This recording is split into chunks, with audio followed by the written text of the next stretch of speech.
Abad ke-19 ada seorang bernama Søren Abi Kierkegaard. Søren Abi Kierkegaard ini seorang Denmark yang merasa dia adalah anak kutukan karena ayah dia telah memperkosa seorang perempuan, akhirnya dilahirkan. Lalu hidup dia itu selalu merasa diri tidak layak hidup di dalam dunia, tapi justru dia mempunyai otak kreativitas yang luar biasa. Dia mempunyai otak origin di dalam pemikir-pemikir barat. Abad ke-19 saya menganggap dialah mempunyai pemikiran yang paling bersifat kreatif dan inovatif. Saudara-saudara, bahkan saya merankingkan dia melampaui Karl Marx, melampaui Auguste Comte, melampaui orang-orang seperti Nietzsche di dalam kebudayaan barat. Kierkegaard menjadi seorang sumber inspirasi bagi Karl Marx, Brunner, Martin Buber, dan banyak orang pemikir-pemikir yang penting di dalam abad ke-20 ini. Saudara-saudara, pada satu hari dia jatuh cinta kepada seorang perempuan yang cantik luar biasa. Namanya adalah Regina Olsson di Denmark. Saudara-saudara, tetapi dia mulai mempertimbangkan apakah benar saya harus menikah dengan dia. Jikalau saya menikah dengan dia, dia begitu cantik, begitu baik, apakah cocok dengan saya? Saudara-saudara, akhirnya dia memutuskan untuk tidak menikah dengan dia, meskipun dia cinta setengah mati dengan dia. Ini orang seperti setengah gila ya. Cinta setengah mati, baik sekali. Akhirnya dia memutuskan untuk tidak menikah dengan dia. Surat yang ditulis kepada Regina Olsson adalah surat yang berbunyi setelah demikian. Demi cinta saya harus meninggalkan engkau, karena aku begitu cinta engkau sehingga aku tidak layak untuk mendapatkan engkau. Saudara berani tulis surat begini? Pasti kapok kalau surat sebegini. Akhirnya dilepas. Tidak lama kemudian Olsson menikah dengan orang lain, dan dia harus melihat orang yang dia cintai menikah dengan orang lain dan berada di pelukan pria yang lain, dan sisa hidup dia menetapkan tidak menikah.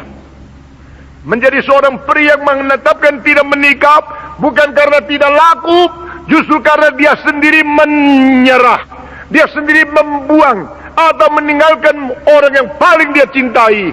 Dia harus menghadapi eksistensi diri sendiri seumur hidup yang tidak ada orang bisa mengerti kepada dia. Saudara-saudara, itulah satu permulaan daripada filsafat eksistensialisme. Itulah permulaan daripada filsafat yang menggoncangkan begitu banyak pemuda-pemudi dalam abad ke-20. Itulah yang mempengaruhi di luar daripada pengaruh Nietzsche menuju kepada Sartre, menuju kepada Heidegger, menuju kepada Karl Jaspers, Gabriel Marcel, Albert Camus, dan yang lain-lain. Saudara-saudara, Kierkegaard hidup di dalam keterangan tersendiri. Dan di dalam tulisan catatan hariannya, pada satu hari dia menulis satu kalimat yang begitu penting. To exist is to be oneself alone before God. Keberadaan dan berada berarti berada bersama dengan diri sendiri di hadapan Allah. Tidak ada orang lain yang ikut campur, tidak ada orang lain mengelilingi, dan tidak ada orang lain yang intervensi hidup kita. Kita hidup secara diri di hadapan Tuhan Allah. Saudara-saudara, eksistensialisme berkembang di barat akhirnya menjadi dua cabang. Cabang pertama cabang yang teistis, dan cabang yang kedua cabang yang ateistis. Søren Abi Kierkegaard adalah seorang pemikir teistis. Dia masih mempunyai Tuhan, sehingga dia punya hidup, dan hidup Tuhan Allah menjadi satu hidup yang dia harus bertanggung jawab secara pribadi.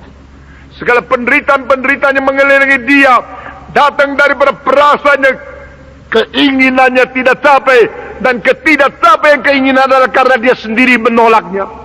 Ini merupakan satu kerumitan, paradoks yang luar biasa. Saudara-saudara sekalian, mengapakah Tuhan mengizinkan penderitaan? Saya tadi baca minggu lalu, memang khotbah juga disampaikan oleh pendeta Lee dengan penderitaan sebagai anugerah Allah. Puji Tuhan. Saudara-saudara sekalian, penderitaan diperbolehkan oleh Tuhan tiba kepada kita kadang-kadang untuk mencegah sesuatu penderitaan yang langsung datang kepada kita yang lebih cilaka. Kadang-kadang penderitaan yang diberikan oleh Tuhan karena sesuatu latihan yang perlu kita adakan. Saudara-saudara, Tuhan jikalau mau memakai seseorang, tak mungkin dia membiarkan orang itu terlalu lancar. Saudara-saudara, saya takut kepada pemuda-pemudi yang terlalu lancar. Saya takut kepada orang Kristen yang hanya minta kelancaran dari Tuhan saja. Orang yang terus lancar, tak pernah mempunyai kesulitan, selalu gagal total pada akhirnya. Dan akhirnya gagal total datang. Dia tidak mempunyai akar yang kuat untuk menahan segala kesulitan itu. Tapi orang yang dari muda mempunyai kesulitan-kesulitan, mempunyai tantangan-tantangan yang berat, jangan kecewa, jangan menangis, jangan engkau pukul dadamu, apalagi jangan pikir untuk membunuh diri. Karena dari masa mudamu ada kesulitan-kesulitan dan tantangan-tantangan, itu merupakan berkat besar dari Tuhan untuk mempersiapkan dirimu dengan watak yang tangguh, yang kuat, untuk menghadapi hari depan yang lebih sulit.